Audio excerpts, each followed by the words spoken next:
I think that's the part that we all kind of forget, is that there's a million and one recommendations out there, and we have to figure out what resonates with us the most and know that when it's the right thing for us, we will feel a result. You will feel a difference, and that will allow us to be more adherent or compliant or whatever you want to call it. You're listening to the Active Mom Podcast with host Dr. Carrie Pagliano. I'm a mom, physical therapist, and your go-to guide for staying active with pelvic health issues in pregnancy, postpartum, perimenopause, and beyond. Whether you're a fellow mom, physical therapist, or women's health professional, join me where I'll share expert insights, real-life stories, and the latest research to help you approach running, CrossFit, yoga, Pilates, HIIT, or whatever activity you love with confidence and evidence-informed guidance. Let's start the show. All right, welcome back to the Active Mom Podcast. I'm your host, Dr. Carrie Pagliano, and it's solo episode time. So I took a little break over the summer. I typically don't record in the summer just because mom life turned into swim mom mode, chauffeuring, camp, all that good stuff. But I've been thinking about kind of what I wanted to chat about in this episode, and I want it to be something that kind of speaks to everybody who listens, everybody from like the professional that works with pregnancy, postpartum, perimenopause, and those of us navigating those different stages. Because I think there's a lot of conversations we can have together where we're running into a lot of the same problems, and we just need to figure out better ways to navigate it. And a lot of it, I realized the biggest challenges that we have now that we did not have a couple years ago are based upon information and how we get it and where we get it from and what we do with it and what challenges that throws up and what in good ways and in not so good ways that actually make for more work. And again, like I think the bulk of this is just the rise of people getting medical information on social media. And even those of us like trying to acquire, clinical information and trying to learn on social media. And so it's great in some ways. It's fantastic. My world professionally has gotten so much smaller, just like-minded people and just, even just sharing, life stories and similarities and things like that. In some ways, it's so wonderful. But in other ways, it's really challenging. And what I really feel lately is as a consumer and a producer of creative in a professional space is just the noise. Oh my God, the noise. It's so freaking loud. And I don't care what phase you're in. I'm in perimenopause right now, and I somehow inadvertently stepped in the GLP-1 algorithm. Pray for me. Because they're just targeting the heck out of perimenopausal and postpartum moms, and it's such a crush to us Gen Xers that like we grew up being taught to be smaller and enjoy your snack wells and your 100-calorie packs, and now we're being hit with Serena Williams being like, I look better in my body and kind of all that other stuff, and you're like, well, yeah, that would be nice. Sorry, there's a murder of crows outside. Hopefully you don't hear them. And just, again, there's so much noise about you should do this, you should do that. And it's a lot. And I think about even just, a handful of years ago, and I've joked about this, my board certification for women's health, I took, oh gosh, whatever the first year of it was. So maybe it was like the late 2000s. I don't remember. And I think I had a paragraph on menopause to study, and I was just like, what is there for us to do? And just the literal fire hose that I have drank from the last 2 years and trying to understand my own symptoms. And I think even just try and understand it enough to be able to explain to other people, because I'm not the only one that's confused in this.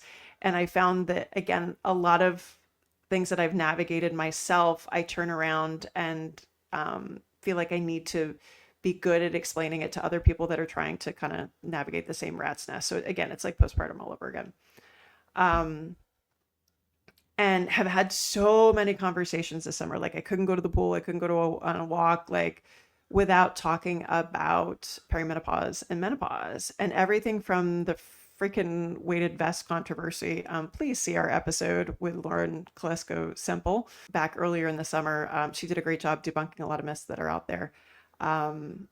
talking about, weighted vests and bone density to like, when should you be eating and should you be doing zone 2 and hit and sprint and all that kind of stuff. Like, it's just so much noise, and people are like, do this, don't do that. And everything is yes or no, light or dark, evil or good. And it's so much freaking noise. And I think on top of, navigating a teen and a tween. And I also live just outside Washington, D.C.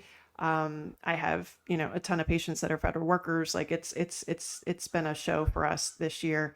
But all of those things together, it's a lot of noise. And I think the one thing that I wanted to kind of pull out of it, because I'm sure everybody's just like, yep, yep, yep, totally. Yeah, it's loud. I don't know where to turn. At the end of the day, and this will kind of go into my next challenge, um, I find that simple is best. And, when I look back on, my son's going to high school, like when I look back on when things went the best for me is when I simplified and figured out what worked for me. And I think that's the part that we all kind of forget, is that there's a million and one recommendations out there, and we have to figure out what resonates with us the most and know that when it's the right thing for us, we will feel a result. You will feel a difference, and that will allow us to be more adherent or compliant or whatever you want to call it. What you do should help you. It should make you feel better. It should have an impact. And I think that's really hard with some of this stuff where, take creatine, go take creatine, do this. It'll, make you smarter and better and all this stuff. Yeah, I took it. Guess what? I didn't feel any different. So do I feel like I need to keep taking it? Giving yourself permission to try something and say no. I think that's important. Same thing. Like if you go see a PT and you're like, hey, I'm doing what you're telling me to do and I'm not getting any better. I reserve the right to go see somebody different and try something new. Like, I think that's okay. So in the noise of all this, I think at the end of the day, it's important to figure out what works for you, what resonates with you, what you should get benefit out of something. You should feel something different and trust yourself, because I think often, I know those of us in Gen X, we do this, we gaslight ourselves and be like, well, we're just not trying hard enough. And I hear that from patients all the time. I had one the other day. She's like, well, they just gave me Kegels. And I'm like, oh my God, what year is this? And granted, she was doing this 2, 3 years ago, but still, she's like, I was just doing Kegels. And then the woman told me to do more Kegels. And then we finally did strengthening when the Kegels weren't working. And I was like, or we could just go find somebody else, which eventually she did. But so don't guilt yourself. If something's not working, it's not working. Go try something different. Don't force yourself or be like, I'm just not trying hard enough or this or that. So when you're trying to navigate the noise, it's okay to pick out what works for you.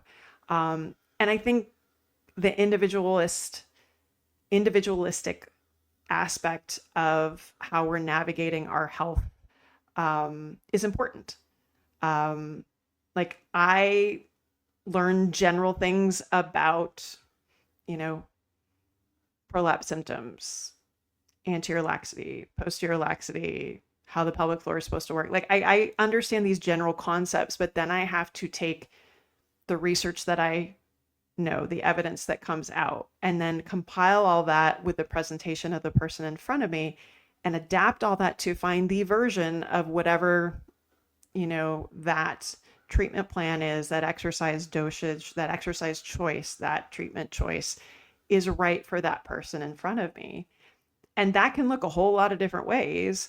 And that kind of goes to my next piece, where unfortunately all this stuff isn't an algorithm. And I do think that there's ways to generalize care in pregnancy, postpartum, and perimenopause, menopause. I do feel like there's ways to generalize. There's certain patterns that we see and things that you can identify. And I do think there's a place for generalized education, group approach, all that kind of stuff. I totally believe that. If you've listened to me for any period of time, I talk about my rule of thirds. Like a third of the people, doesn't matter what you give them to do, they're going to be fine. A third of the people, whatever you say in a generalized instruction, they'll respond well to it.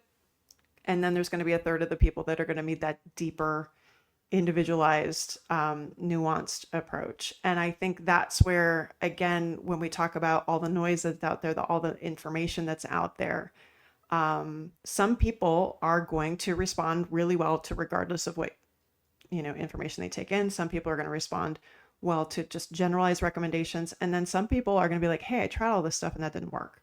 And again, that goes back to kind of what I said before about, an individualized approach. Like there's a lot of variables, there's a lot of nuances. And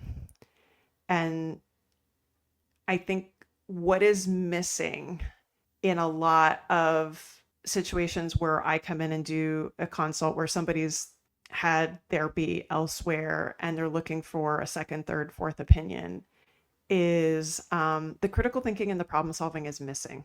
And that's something that my brain really excels at, which is fantastic, is being able to look at a scenario where somebody's gotten really generalized care and looking for opportunities based upon what that person has told me, opportunities for an individual approach to target those areas or those gaps that got missed.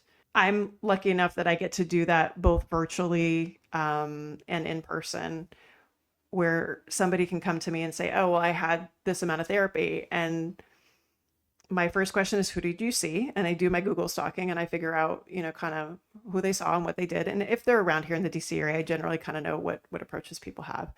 And then I look at what that person wants to do. And I'm like, all right, where are the gaps between the two? And then I get to fill in the gaps. And I joke that it's kind of not fair because I already know what doesn't work. But then I listen to what does work. I had a really fun example this week. It was so weird, but it was so cool.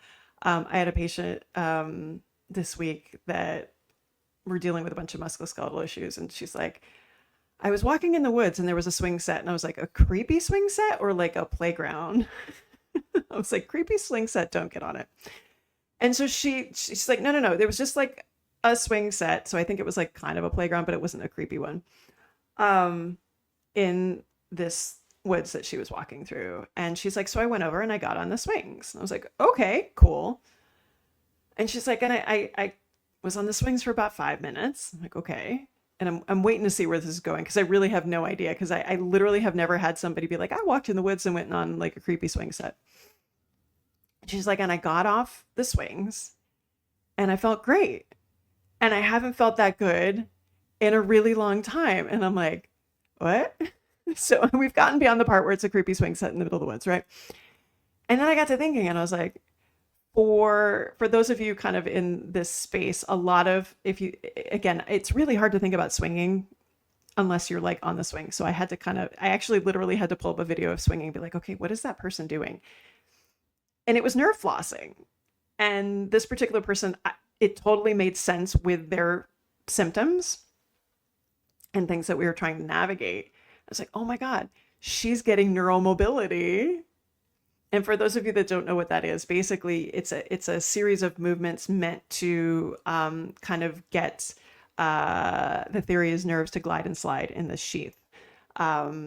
And there's a lot, if you think about being on a swing set, there's a lot of flexion and extension of the spine and all the way, from the neck all the way down to the tail. You're also flexing and extending the knees and the toes. Like it's a whole body thing when you think about it.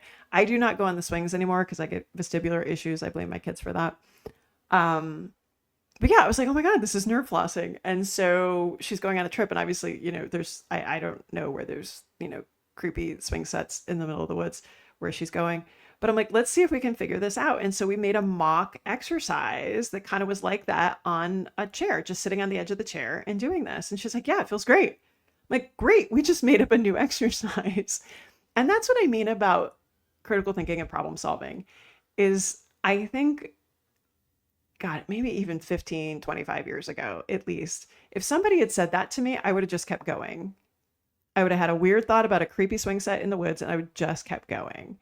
And me that I have been at this long enough that and it's also being perimenopausal, I don't really have any F's left to give. And I'm like, what is there about that? Like, I want to know, I'm curious. I'm like, what is it about that movement? And you literally got off it and said, I haven't felt that good in years. I'm like, what is it about that? And to me, it connected to something else that I already kind of thought about. And I'm like, oh my gosh, well, then how can we recreate that here? And it was just this really fun collaborative experience. And we were laughing because neither one of us could like, we had to like close our eyes and think about how you did a swing set.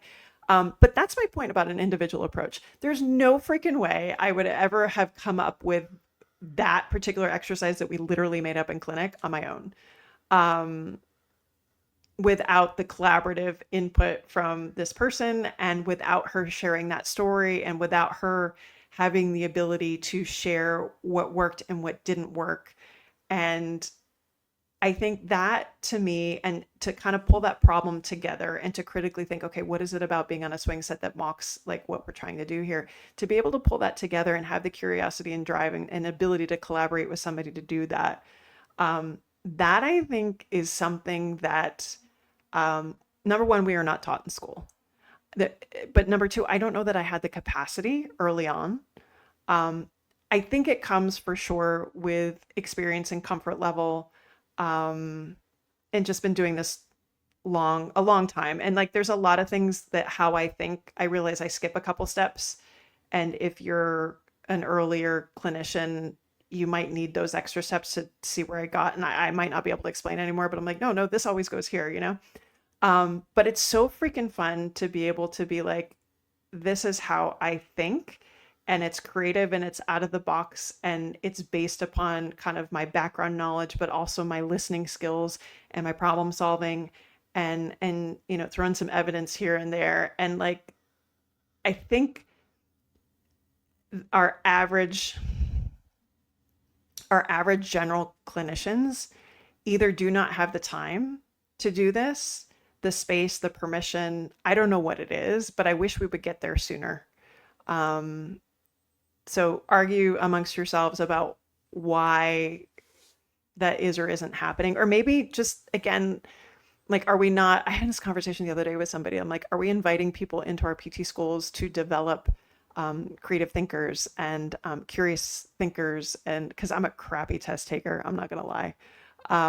So what is it about me? And this is kind of what I'm thinking about too. Total sidebar with my kids, looking ahead and trying to figure out what they want to be when they grow up. It's very different from when I was a kid of like, I want to help somebody, go be, you know, a doctor, go do this.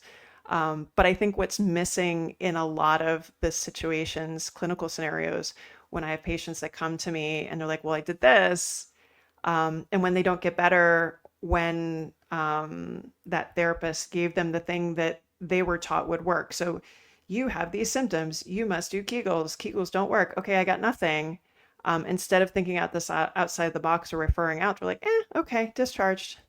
Or you know, somebody's discharged and they haven't even started running yet, but their goal is to run a mile and a half, like that kind of stuff. And just going kind of that extra mile, that extra curiosity.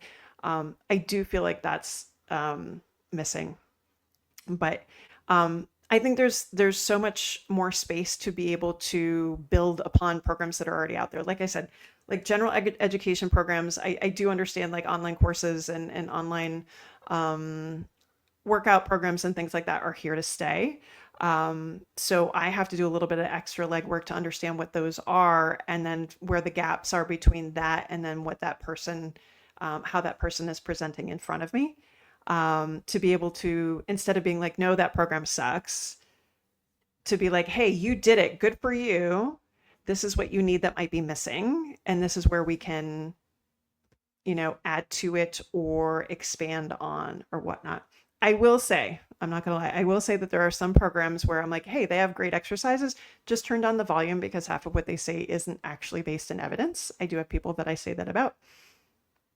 But again, like if somebody likes an online program and they're doing it, great, that's fine. Let's take that and build upon it and figure out. And that's where the critical thinking comes in is like, what about that program isn't serving you and how can we enhance it and take something that's already working and in some ways because you're adherent to it and can we evolve from there? So yeah, I mean, I wish problem solving in a lot of these cases was an algorithm. I wish it was easy, it was basic, but there's just so many variables. And again, I think that's part of what feeds into the noise is there's so many things we can talk about and it gets confusing because there's so many nuances and variables and unique kind of aspects to our own problems.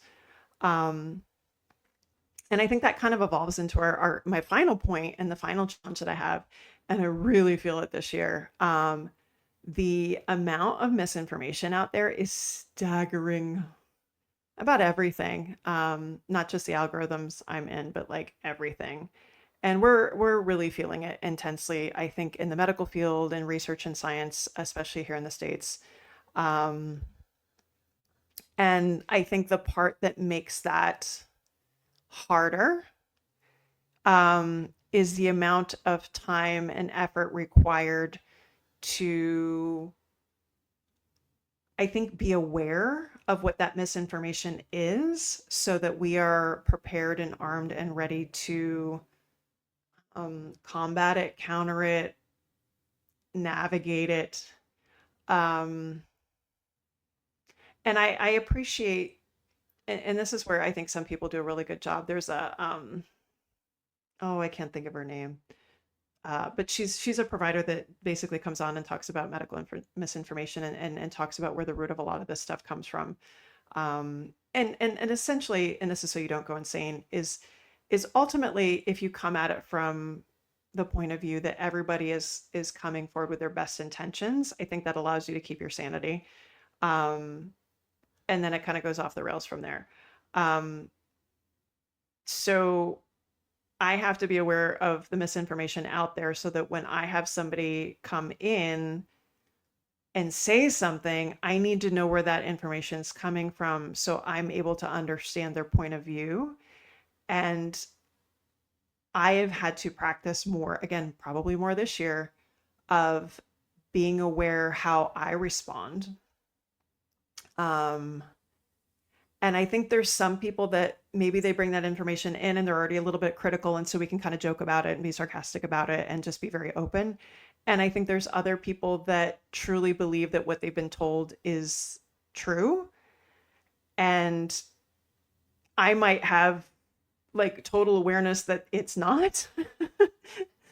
um, I had an experience, oh gosh, it was over the summer. Um, that I had to catch myself. And I'm a good poker player. I don't play poker, but in that, when you work with me, I'm going to have my game face on, for the most part. This could be, the worst patient scenario or the best or whatever. You won't know the difference, based upon what's on my face. I'm going to be supportive of you no matter what. If you've come in and you've committed to work with me, I am on your team. And so I had this patient, we had worked together, I think just a very, very early postpartum. Might have seen each other once in pregnancy. And she was doing phenomenally. And I think we were probably at 3 months postpartum, and she was doing really well. And with my patients, we're doing early um, exercise at 2 to 3 weeks postpartum. Um, I was inspired by some of the stuff that I've seen with Christina Previtt doing assisted rectus crunches in pregnancy, and I'm also doing them early postpartum now, and it's going really, really well. I've been able to do that with moms that have kids spread apart between like now and like 10 years old, and moms that didn't get early abdominal strengthening versus now, and it's a completely different outcome. I digress, but this person, we were doing really, really well, and they gone to an event and talked to a family member that was a medical professional. I won't talk about what the profession was, but not one that has background and training in pregnancy, postpartum, or exercise for that matter. And that family member told them that they should not be doing exercises at 3 months postpartum against gravity. And so she came in very, very convinced that she should not be doing that. And I was not a poker player. In that moment, I was like, I literally had to stop because I was just like, I felt my blood boiling, and I was just like, I thought about this for several days after. I'm like, why did I have that? It was such a visceral response. When like you have an argument with a family member that knows like what button to push, right? And so it was very much like that. Like it was just like somebody push that searing hot, pissed off sort of thing. And I was like, what? And I was like, and I caught myself, I'm like, I just need to slow down. And I'm like, wait a second. I'm just going to apologize and tell you why I feel like this. I'm like, I literally, my kids are 12 and 14. We had no guidance. We were told not to do these things in postpartum. Having navigated 2 C-sections, I still feel like my abs or something, and connecting with my abs is still an incredible challenge for me. And so there's my personal stake in it. But I also, again, having treated women for this long and only recently having good evidence, like with the 2025 Canadian guidelines that just came out, early exercise is great. And we're getting information now that, doing abdominal training in pregnancy and postpartum, not going to increase interrecti distance. That's fantastic for the people that freak out about diastasis. Like all these things are coming out. Like there's so much freaking good information that's coming out in the last couple of years. And it just, in total confirmation bias, because I wish I'd had that. And we were, exercise, we've been gatekeeping it for a long time. And now we're like, oh, wait, let's use it as a modality.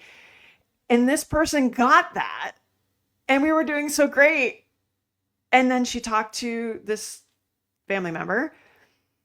And now all of a sudden, like, she stopped doing any of the stuff that we were doing and totally backtracked. And I was like, oh shit. Like, I'm mad because like,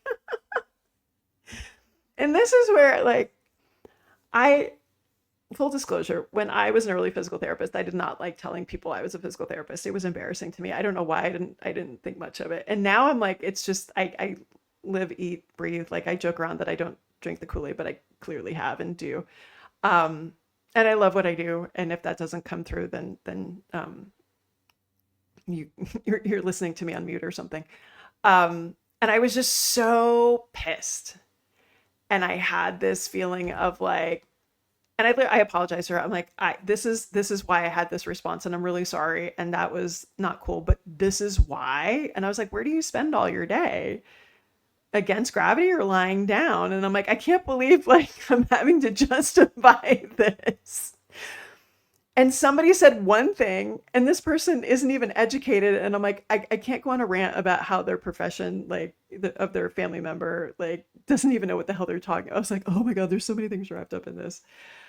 And so I just like, I've been trying to kind of understand my response to that and then how I can do better navigating misinformation and maybe it's just that there's so much misinformation out there and I'm on overload. I don't know. But I think it's just, it's really, really hard when you can see that the quality of outcomes has improved so much in the evolution of how I practice. And earlier exercise, when tolerated, is better. Even when you have symptoms, like earlier movement is better, sit and rest, not great. And same thing with pregnancy. Like, and when you see and have that much clinical, like I get, and that's where I wish I could just take my brain and just shove it into somebody else's head for just a second. It would, it would hurt for a second, but then it would be great. But how do you do that? And how do you let someone that this is their very first time being a new mom in this noise and in this, everybody's telling you there's one answer, and then a family member tells you one thing, and so you latch onto that, and your therapist is telling you something else. What do you do? And how do I be that provider that tries to understand where that misinformation, not only where that's coming from, which is outdated information, but also the mouthpiece that it's coming from, a family member. So that's going to have different value because again, that visceral. I need to understand all of those things and then be able to take that person in front of me, understand their problem. And then how do I take what I know from my experience, from my research, from my reading, from all of that? How do I not convinced, but how do I help them understand and take that self-initiative that this is the path that's going to get them where they want to go. Um, and that's a lot of freaking work to take all those things into consideration. I almost missed the days where I was like, you're not better. I did all I could. See ya. Like, no conscience. Don't wake up and think about patients in the middle of the night.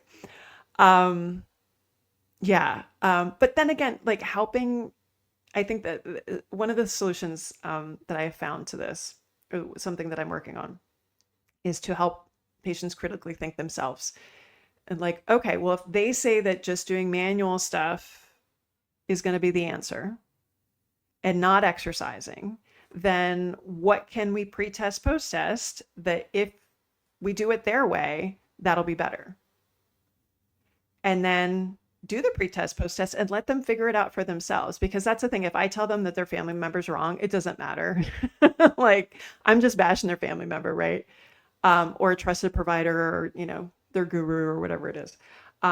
So I guess I guess my final summary is, in the process of us trying to evolve and progress and try and get better knowledge out there because we have better information and trying to communicate and, go through the noise and the misinformation, is at the end of the day, I think we all need to be better critical thinkers. I think we all need to be better about vetting our information and our sources.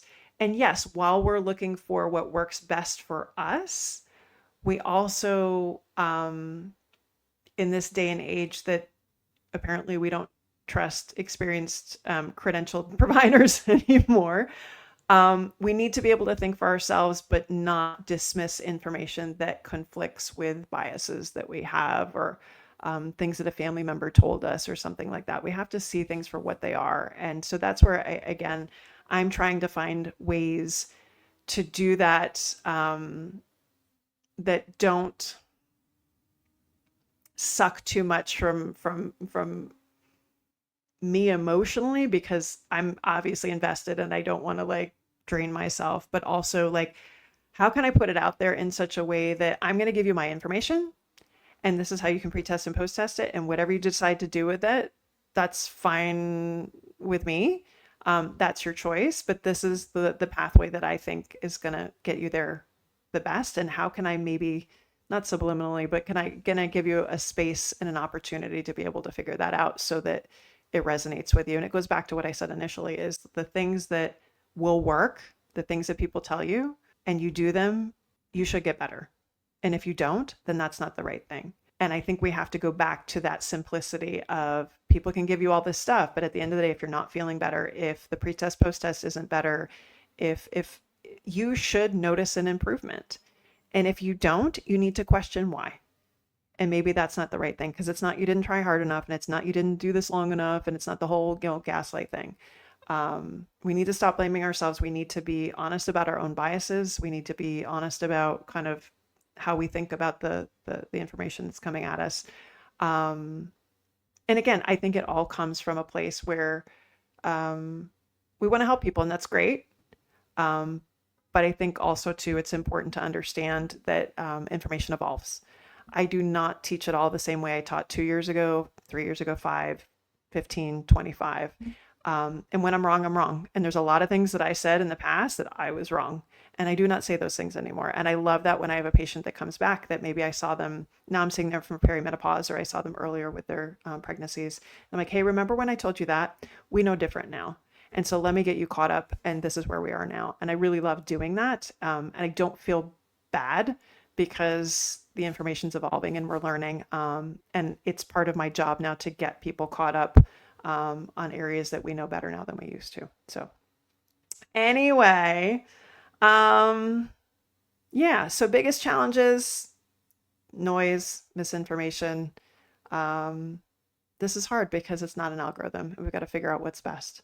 So let me know your thoughts. If you're a coach, trainer, you work in the pregnancy, postpartum, perimenopausal space, if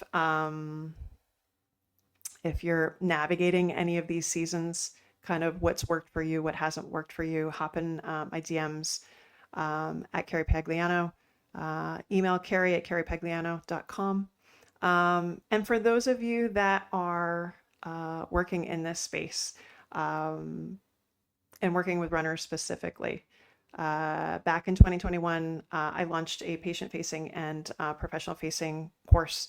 There was the Real Mom's Guide to Postpartum Return to Run. We had a patient-facing and a pro edition, and I had that running for a couple years. I burned out on the back-end logistics stuff, gave it a little bit of a break, and we're back new and updated with Run Strong Again Pro. We're going to start with the Pro Edition first because there's been so much updated evidence.